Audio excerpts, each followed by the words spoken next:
In this episode, Kayla shares her journey from an accidental CEO to successful copywriter and strategist. She talks about her background and how it influenced her approach to copywriting and brand messaging. Kayla also addresses the impact of AI on copywriting in the industry. We talked about the fears and the discoveries around AI and the importance of being a strategist in addition to being a writer. She shares her experience in transitioning from a freelancer writing into running a full-fledged business and the challenges that she faced along the way. We also talked about the pitfalls of copywriting for creatives and emphasized the role of copywriting and measuring your success. This was a great conversation. I can't wait for you to hear it. Let's dive in. Welcome to the Accidental CEO podcast, where we bridge the gap between the creativity you love and the CEO mindset you need. I'm your host, Nada Salvatore, wedding photographer and business educator. Find full show notes and resources at accidentalceopod.com. Let's get into today's episode. Hey everyone, welcome back to the Accidental CEO podcast. This week I have Kayla Dean with me. She's an amazing CEO herself. She's going to tell us all about her story and all the great things that she's doing right now and how she got to where she is today. Welcome to the show, Kayla. I'm so excited to be here. Thank you. Thank you. So tell us a little bit about just your accidental CEO story. What do you do? Where you are in the world? All the things. Yeah. Okay. So, well, first of all, I'm based in South Florida. So I'm like an hour north of Miami, a little near Palm Beach. So I've only lived here for a few years, but I absolutely love it. Just to give a little bit of background, I'm a copywriter and strategist. I've been in business for 6 years now. I started back in 2018. And it's so funny because I love the concept for this podcast because I resonate so much with the accidental CEO thing because I feel like that's exactly how my business started. Like I was not the kind of person that was like, the little girl at the lemonade stand that's like, yeah, I'm such an entrepreneur. I didn't major in business or anything like that. And, I didn't really have like any entrepreneurs in the family. That was never like ever, touted as like, oh, maybe you could run your own business or something. Like that was just not in my mind at all. I went to school for English literature. That's what I have my bachelor's and master's degree in. So I always knew I wanted to write. I grew up always wanted to write, like such a reader. I have like so many books around my house. I probably have like hundreds of books. I love it. Yeah. And so I always knew I wanted to write in some capacity. And so, I changed my major a lot in school because people would always tell me like, oh, well, if you're an English major, like you have to be a teacher or you're just going to be like a starving artist and you're not going to be able to get a job. And that kind of freaked me out. And then I was like, you know what, though? Like I would rather like do what I really want to do and really follow that through. I think I'm going to have more success doing that rather than just trying to do something else that's like adjacent and just like, I don't know, maybe someday getting there. And so, so I was like, you know what? No, I'm going to do this. And if I'm going to go get my English degree, like I am going to be writing in some capacity, whether I am, a journalist or, an author or writing technical manuals or, I don't know, whatever it was, or writing press releases, like whatever it was going to be. I was like, I'm going to be writing something. And so I was like, I'm going to go to school. I'm going to figure this out. I'm going to use this degree, because I would have like advisors that was like, well, you could go work at a bank or something. And I'm like, I don't want to do that though. I really want to use this degree or like, what's the point? Right. And so I got out of grad school and, at that time I was really thinking about going back for a PhD. I was really thinking about doing the academia thing. Then I decided not to go. And I was like, you know what? Like academia does not really feel like a great path. Like it's just not really feeling like me. Jobs can be really hard to come by. Like there's so many issues in academia. Like that's a whole other conversation. And so I was like, yeah, I don't think I'm going to do that. And so I had been following a lot of people at the time that were freelance writers, in various capacities. A lot of the people I followed at that time were, article writers at, different like online publications, just, freelance writing that way. And so when I first got started, I was like, okay, I'm going to be a freelance writer and I'm just going to get my assignments from a lot of different places. And at that time, I was doing a lot more like article writing. Like in school, I had done like I had worked for a literary magazine. I had done an internship at like a city weekly, like local. I used to live in Las Vegas, so I did some like local culture reporting, that kind of stuff. Yeah. And it was really, really fun. But yeah, I got out of school and I was like, okay, what do I want to do? How can I be writing? How can I use everything that I've learned? And then I found copywriting. And, something that's funny about copywriting is there isn't really like a degree in it. It's like, I know like in our journalism school, I knew there was like a class or two in copywriting, but it wasn't like a degree you could get, like usually, people come to copywriting from a lot of different fields, but I would say the most direct way is, if you've either majored in like journalism, English, or communications.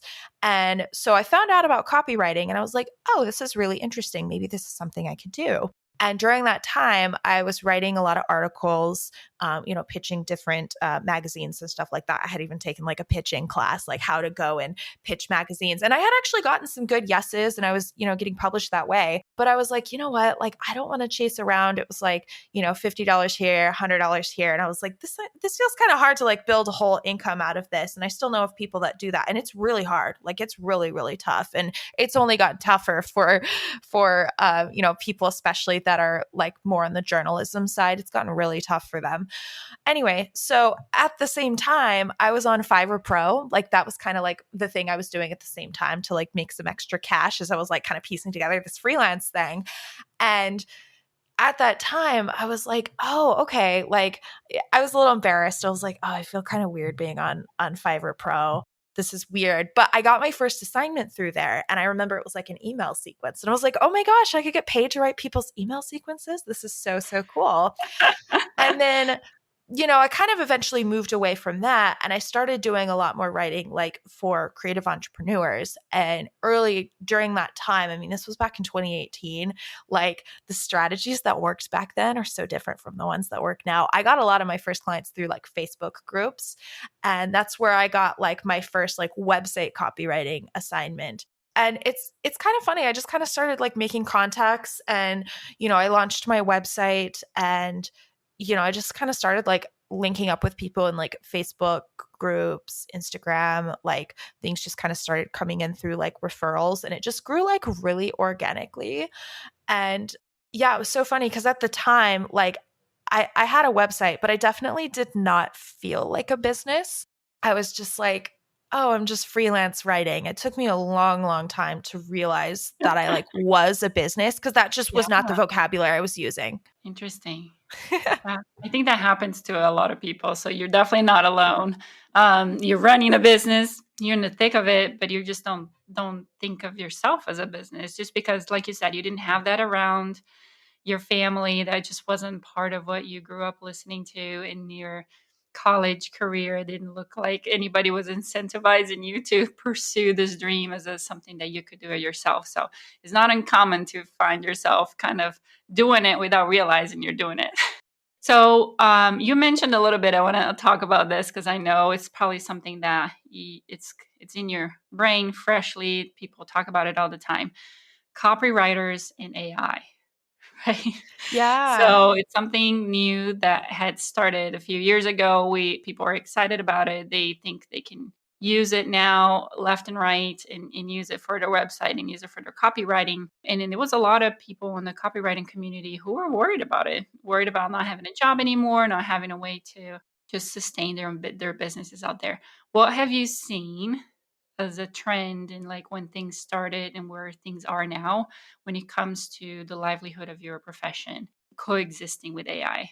Yeah, it's so funny because I feel like, I had heard chatter of AI like as early as maybe like 2022. Like I would even get like ads for things and I was like, whatever, what is this? I don't even know. And I didn't really think too much about it until I would say last year was when it really started coming out and being like a lot more of a thing.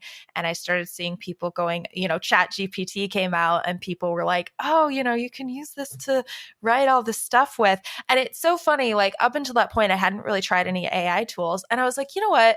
I need to like keep up with trends and see what's going on. So I was like, I'm going to try it. I got a Chat GPT account, just like a free one. I've tried a few others too.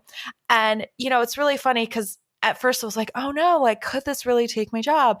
And then I started like using the tools and playing around with the prompts. And I was like, oh yeah, this is really not that great.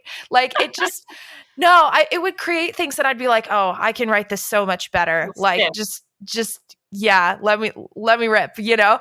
And so it's so funny because like there have been different moments that I've worried about it or I've known people that have worried about it. But a lot of the copywriters I know are actually like really excited and they're using it within their processes. Like I recently virtually attended a copywriter summit that one of the copywriters in our community had hosted this and had a lot of like really great copywriters come and speak, and a lot of people were speaking around this. And a big thing that was a takeaway from that event is everyone was saying, well, don't be an order taker, like make sure people know that you're a strategist, like because being a copywriter isn't just like writing words. Like something that I say, I have this on one of my sales pages on my website, is that, a lot of people think that copywriting is just the words on your website, but in truth, it's so much more. And that's something like that is a huge pillar of mine because, I feel like what I do and what a lot of the other copywriters, like amazing copywriters out there, what we bring to our projects and why people hire us again and again is because we're strategists. Like we think big picture, we're working on the messaging, like we're doing things that just like robots are not really able to do yet.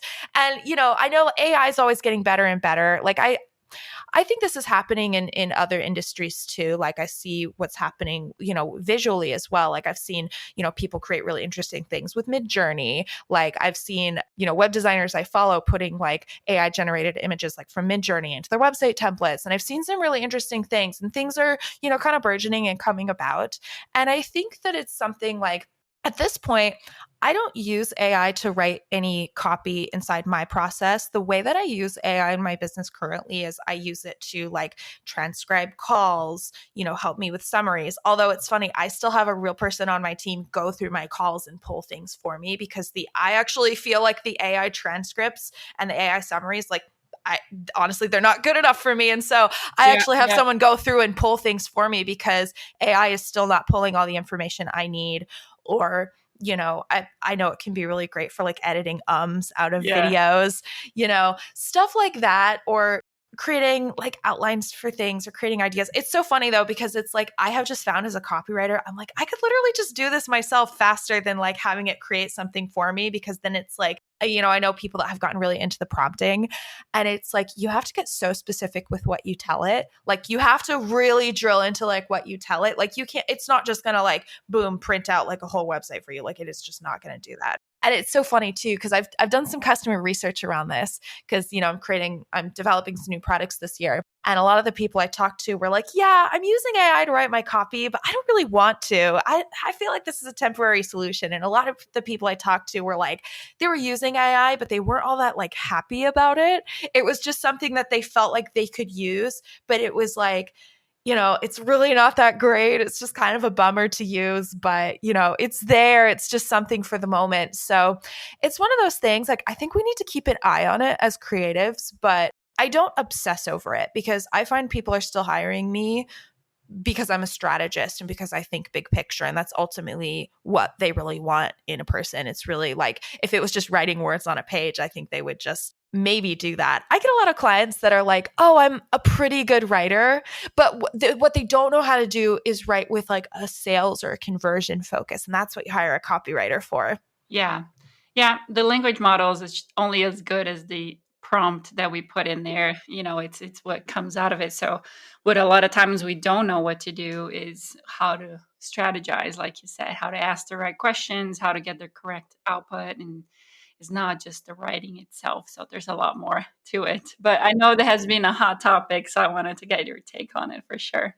You talked about that moment that you realized starting as a freelance had actually become a full-fledged business. How did that realization impact your approach? Did you just start like doing something differently when you realize, okay, I do have a business, I need to pay attention to these things, or I need to change how I do these things? Yeah, I love this question. It took me a while to realize. And I think part of what made me realize I was business was actually just kind of making it official, because up until that point, I was using like my personal banking account for like all my business stuff. It made taxes such a mess that year. I like cried. I was like, my taxes are terrible. What do I do? because everything was just all in one place. And I'm like, I don't know, even the idea of like, it took me a long time to even have this idea of like paying myself, like having the business account, like having a business banking account and having an LLC and keeping the finances separate and paying myself like out of the profit of the business. Like it was just so like not, it just was not even in my mind. And I think making it official made me feel like, I would say, a little bit more legit. It helped me start thinking and going, oh, I'm not just like a freelance writer anymore. Like I am a business owner and I need to start acting like it, and, you know, start acting like it in a way where like people are going to take me more seriously.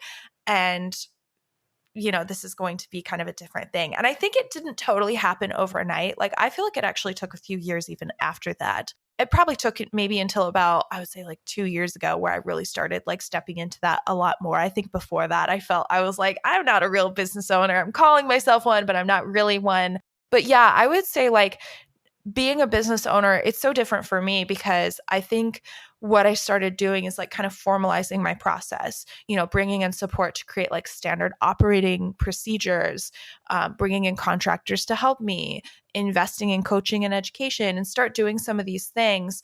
And, you know, something that, you know, as a business owner, I don't do anymore. Like I have contractors that work with me on an hourly basis, but I myself, I don't work on an hourly basis anymore. I only work on a per project basis because it's like you're hiring my business. I don't really work within other people's businesses either.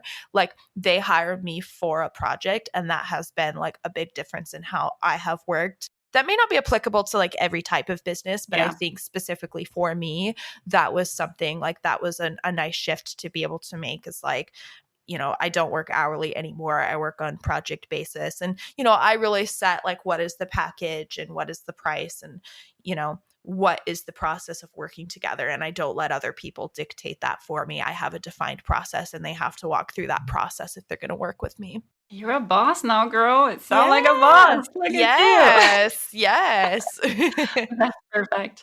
Do you feel like your background in the English literature and creative writing have some influence in the approach of your copywriting and brand messaging, knowing that, you know, you didn't have marketing and business training, but you have these other things that can be super helpful. So how did that influence your messaging? Yeah, absolutely. I'm always telling people that writing is a craft and it's something that you study like for years and years. And so when people are like, "Oh, I'm pretty good at writing," and it's like, I don't know, a lot of people that say that it's like they got an A on their like high school literature paper or something like that. Like no, like there are people that go to school for this. Like this, it's a craft. And even a lot of like my writing professors would talk about it as if it was like a trade, just because like learning those skills, but yeah, just like learning that and really studying that and being able to apply it to a lot of different mediums, because something that you do is you write in a lot of different ways. So like I spent years just like writing and reading and learning how to construct an argument and reading books and writing in different forms. You know, it's writing papers, but it's also like writing short stories and poems and fiction and nonfiction essays, like, you know, writing all different kinds of things. And then also like reading other people's writing, providing feedback, getting feedback on my writing, having my work be seen, pitching editors, working with editors, like doing all of these different things that like starts getting like infused into your writing. Like something I feel like I learned is like, especially from like one of my journalism internships, is writing short. Like something we would do sometimes is we would have like blurbs for different like events that they're like, oh, we want to have this in the magazine and the magazine's coming out, you know, we need to send it to the printer by like X day, we need this blurb and it needs to be 100 words. And at first it was so hard for me because I'd be like, oh my god, there's all this information that needs to be in there, and they would be like, this can go, this can go, this can go. And so, you know, you would have to like really mercilessly like cut that paragraph down to like the most important details. You only had 100 words and you had to make it count. So doing things like that, or, you know, writing a 20-page paper, like it can't be fluff, it can't be BS, like it needs to be a solid like graduate school level, like construct an argument, like go do research, go to the library. And so something I did in school is like I spent like literal years doing this. And so it's like, yeah, you can come in from a lot of different fields into copywriting. And I know of people that have, and you absolutely can do that. But I think something that, you know, us like English majors kind of have an edge on is that we've already been studying writing for years. And so the writing skills that underpin copywriting is something we're already really familiar with. And what we're mostly able to go in and learn is like the sales strategy and the conversion aspect of it. And then when you start mixing those things together, you end up coming out with like really, really strong writing. And so, like, that resulting writing is going to be like really, really strong and crisp. This is something I'm curious about. Do you feel like because of our attention spans have changed to be so short nowadays because of social media and everything else we have around, that it's more important to write messages that are on that blurb kind of format that are quick and to the point, or there's still value to long form writing where you have, just longer sentences? Do you feel like that still catches the reader's attention? I think we need both. I love this question. We need both because, we need those short form, like quick attention grabbers, especially like hooks, even if you're writing like a carousel on Instagram, we really need that first slide to be like, ooh, okay, what is this? I need to know what the heck this is so I can keep reading and we can hold their attention throughout the slides. So, you know, I've seen people do like 20 slide carousels. And it's like, I mean, if you're holding their attention, like if you are holding their attention and what you have to say is interesting and you're using like really strong rhetorical strategies, like people will want to read it. But then it's also like, we have our websites. And again, I've had people say, I don't want my website to be a novel. And it's like, okay, well, it's not going to be. Don't worry about that. But we want however many words there needs to be to convey the message, whether that's 100 words or 500 words.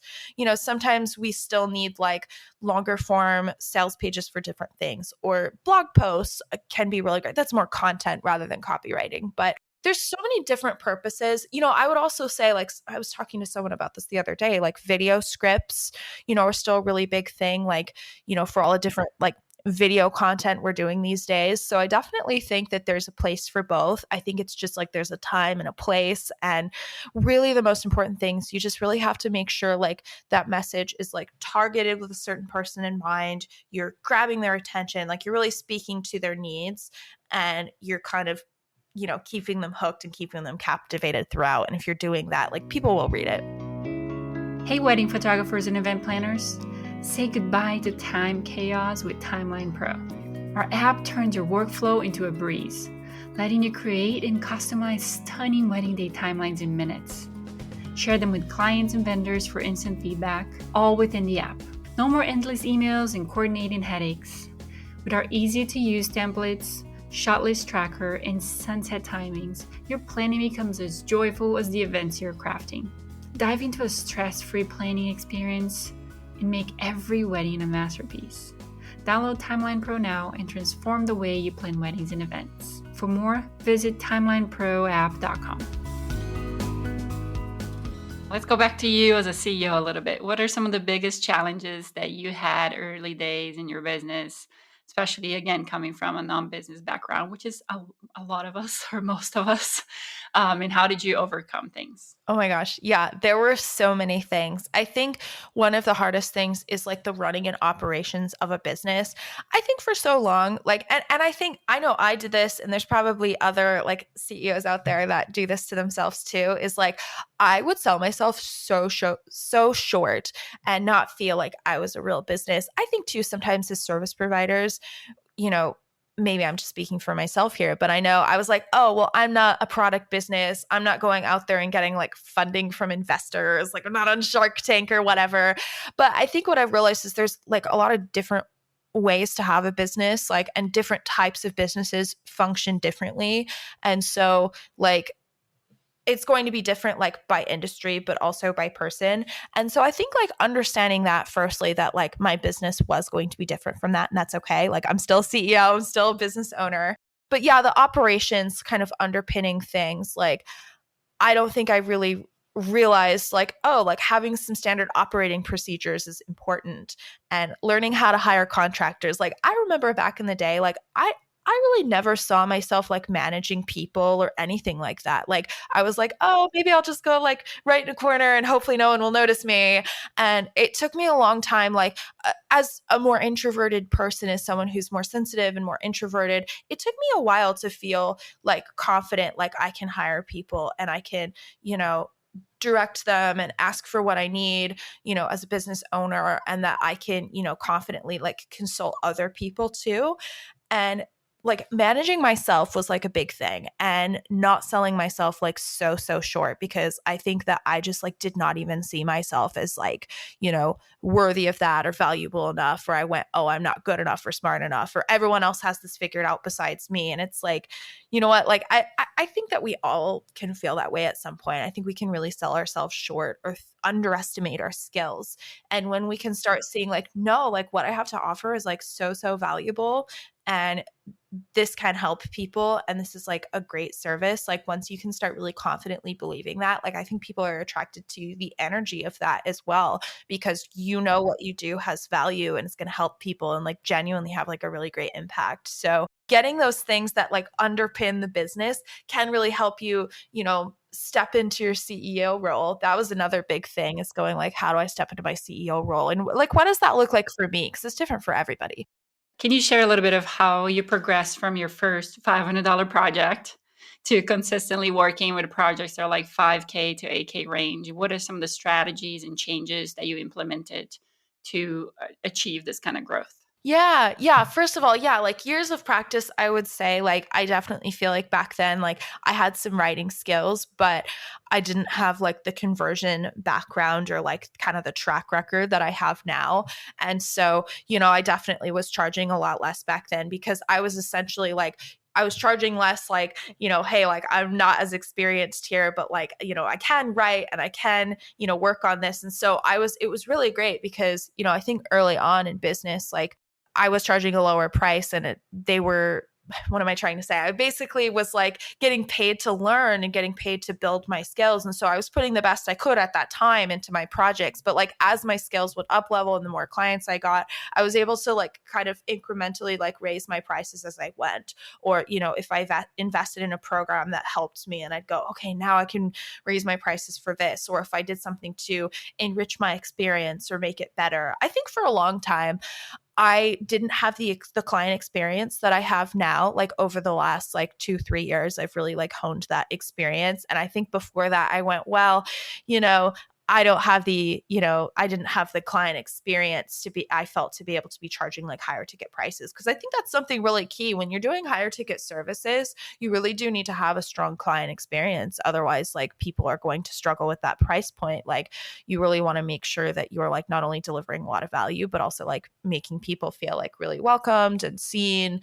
And so that was something like building up my skills, growing my confidence, building a client experience. It was like all a mix of those things. And I kind of just incrementally raised my prices like as I felt prepared to do that. And as, I kind of saw like, okay, these taxes, expenses, cost of living, like, Yeah. I had to start figuring that out too. Cause there were definitely times in my business I was like way undercharging, like way undercharging. Mhm. And I was like not making enough money off projects. And I was like really struggling. And I would be so booked, and I wasn't charging enough. And I'd be like, why am I so stressed? Why can't I sleep at night? And so I really had to start getting up into like those higher price points. And then getting to those higher price points, I had to be like, okay, well, now I need to like attract clients that are going to value this skill, and not only like really have that skill honed and have the portfolio and have all of that, but Yeah. then also like attract those people too. Cause I'm going like, yeah, I can't do this. Like, I can't give everyone the whole world and like charge like a really small price for it. So it was just like a lot of things, honestly. Yeah. So a combination of experience growing in your craft, understanding the cost of doing business because things cost, investing in yourself with new skills and your training, and then just incrementally increasing things as you go. So yeah, I think that's a lot of how we all do things is understanding those factors and making sure that you're applying them in a specific time frame so you can continue to grow and you continue to craft things more towards a client experience that does allow you to charge those high ticket prices like you said. So you mentioned learning a lot about sales psychology, branding, and some marketing along the way. How did you go about acquiring this knowledge, and what resources were most valuable to you? It was like a mix of things. Like sometimes it's books, sometimes it's even social media posts. I'll see things and be like, "Oh, that's a really cool tip. Thanks." And I'll like save it. And I love to do the same on my Instagram. I love it when people save my posts 'cause I'm like, "Oh, cool, it's valuable."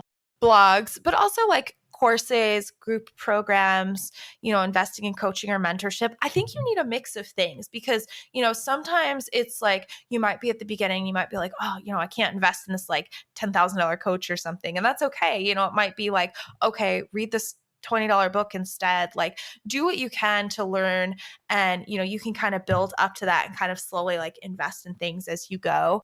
And I think it's just so key to like not let the learning stop, always stay up to date with new ideas. It's kind of like when we were talking about the AI thing a few minutes ago, like seeing that come up, I was like, okay, I need to go like see what this is and be able to like understand what's going on and just kind of stay current with like how the copywriting community is talking about it. And, going to summits, like that was a really great thing to see. How are other copywriters talking about this? Like what changes are they implementing in their business? So like staying up to date, like with people in your industry, but also kind of looking to the wider industry too.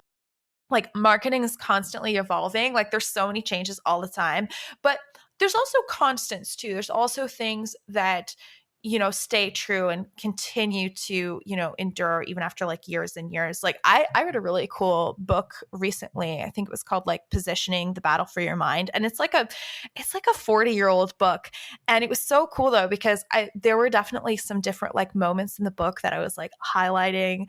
And I was like, wow, this is really, really good. I think one of the things they said was like positioning isn't something you do. It's something you do like in the customer's mind. And I was like, wow, that's so cool. Like I love the way that they explained that and the way that they defined it. And there were just so many things. Like some of the examples were older and I was like, okay, some of these companies don't exist, or there's new companies now, there's new players. But some of the like kind of key learnings, I was like, these are things we're still talking about in 2024. So I love those kinds of things. I love to both learn like current things, like things we're doing like right now up to the minute, but then also those timeless marketing lessons. Like what are things that have just been true for decades and what things could possibly continue to be true. Perfect. Can you tell the name of that book again for us? Yeah, it was called Positioning: The Battle for Your Mind. I'm almost positive that's what it's called. It was a good one. We will try to link that to our audience too. I love when we have some good books for them to explore.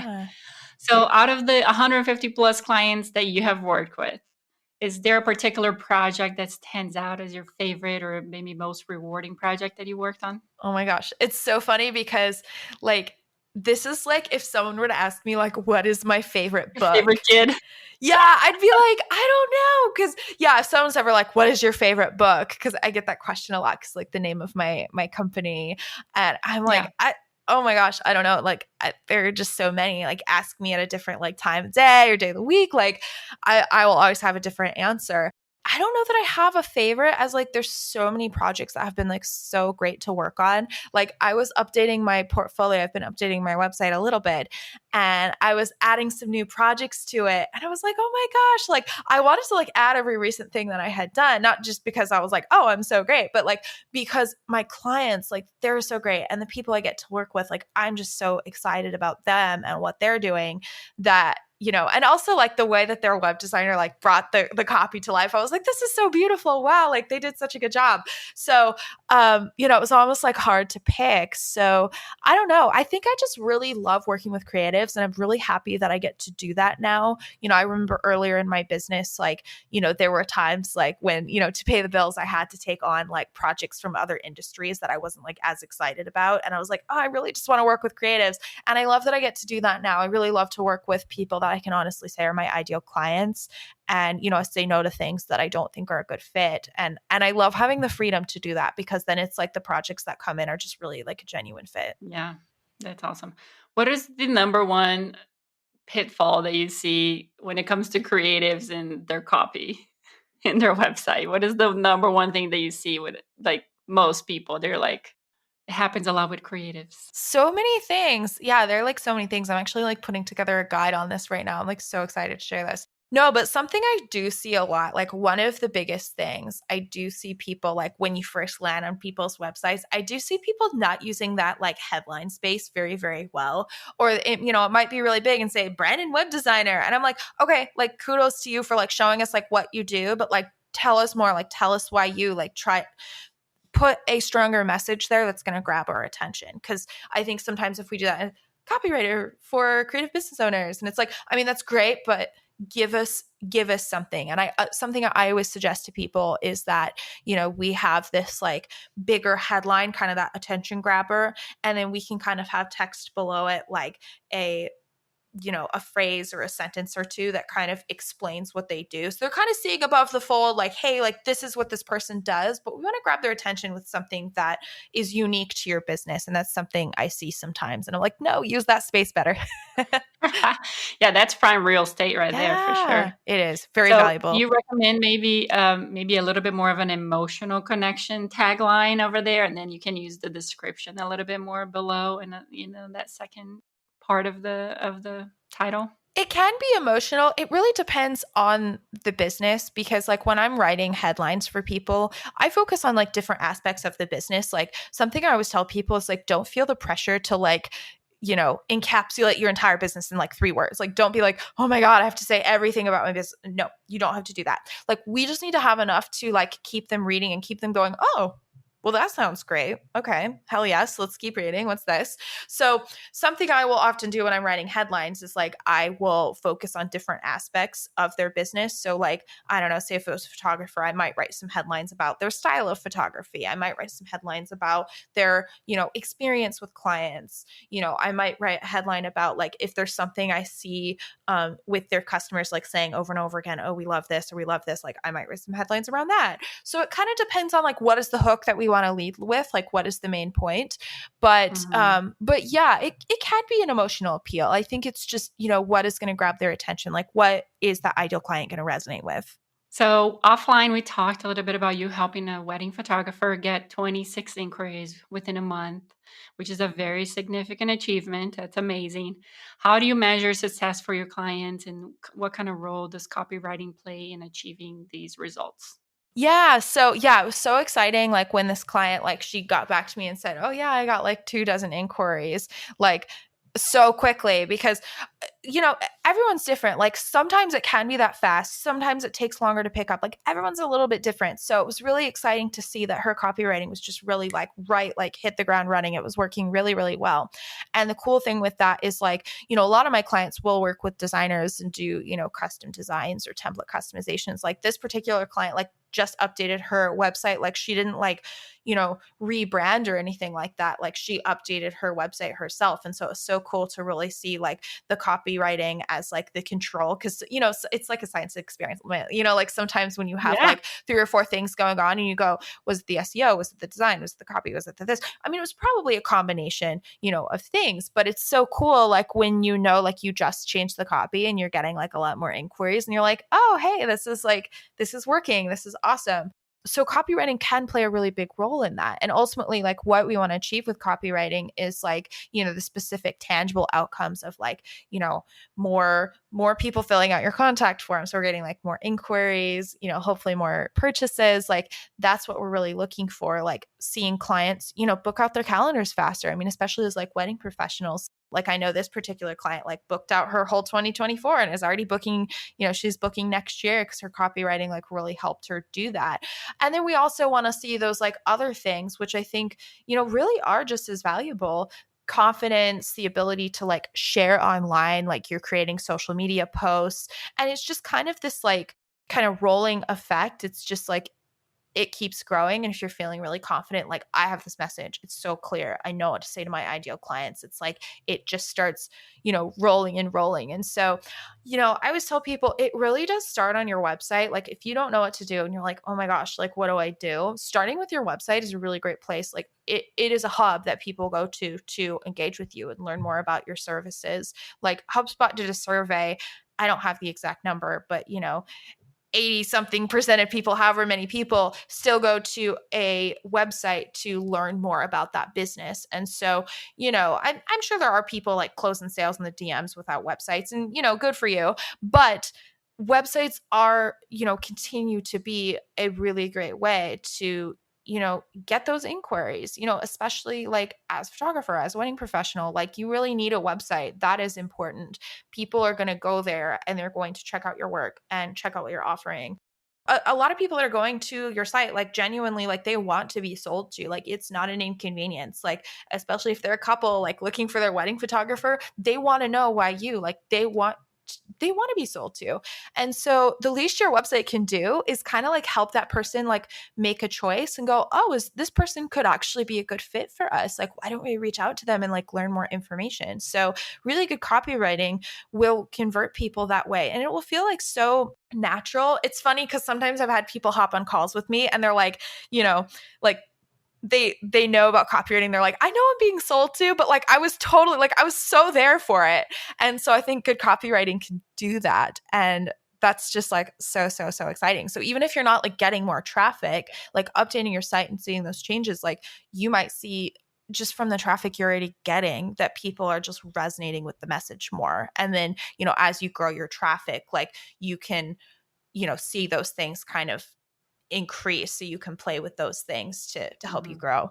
Yeah, 100%. Like working through just social media is like you're working on borrowed real estate. Like you don't own it. It's not yours. So having your own website, which is a place that you own that you can control, as we know, we're in times right now as we're recording this. People are discussing banning TikTok, and a lot of people running their business through just social media could be looking at being in trouble in the near future if that does go through. So, very important to have your website as your go-to place to help you sell your services or your products. So, could you talk us a little bit through your creative process when you're starting a new project? So, Yeah. how do you tailor your approach to fit like the unique needs of creative entrepreneurs? Yeah. So, I have a variety of ways to work with me, but when I'm doing a full like website copywriting and brand messaging project, I begin my projects actually by doing customer interviews. So I will speak to a handful of their clients and, actually hop on calls with them and see what they love about working with them. And it's really, really great because, no matter what, even if clients are like, oh, I don't know, like, I already have testimonials. I mean, it's great. And I work from testimonials a lot. We get great data from there, especially like if you have like a lot of Google reviews or a lot of stuff on Wedding Wire. I mean, that is great. And I think the interviews go like a really long way to like just deepen that and supplement that and just enrich it.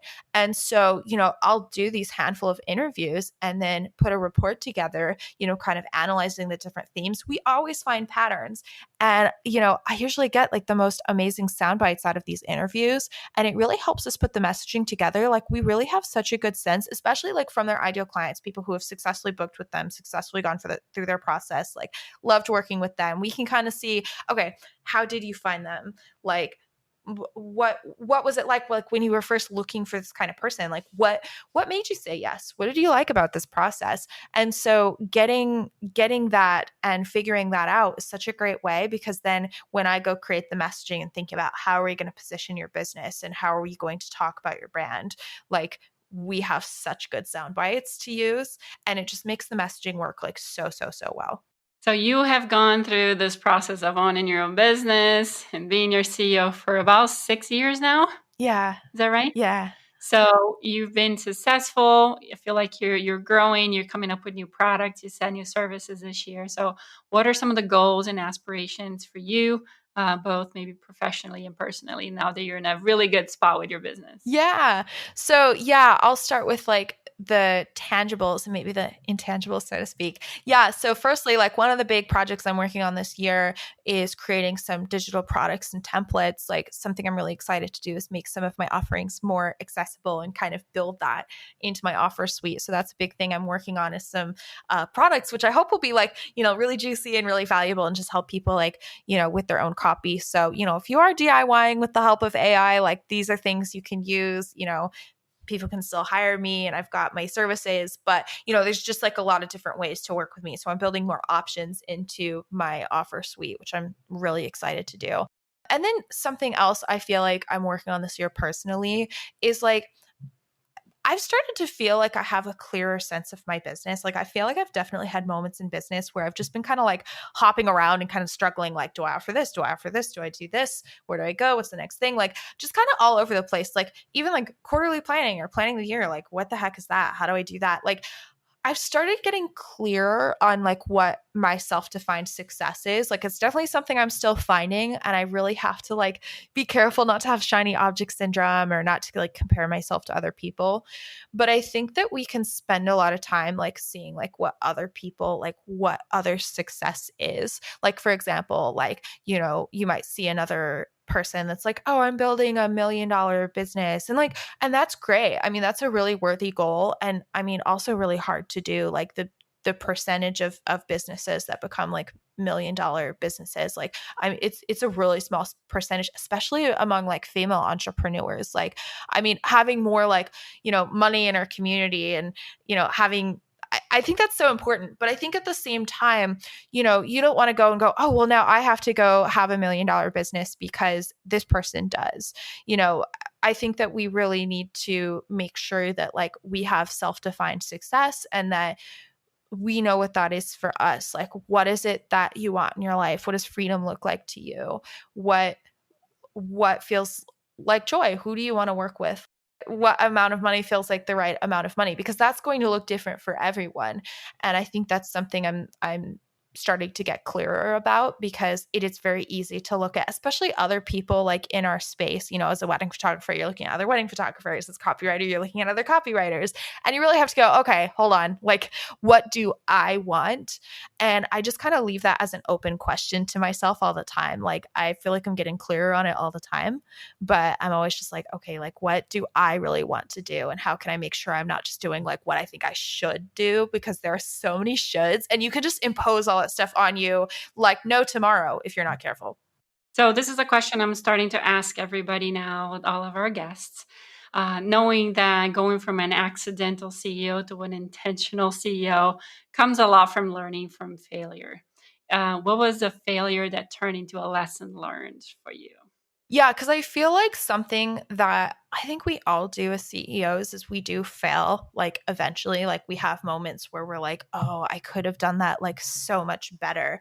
I definitely feel like earlier on in my business, like I don't know that I had like the client experience I really wanted to have. And that was something like I felt like was a real downfall, and it was something I felt like really embarrassed about for a long time. And so that felt like a failure to me.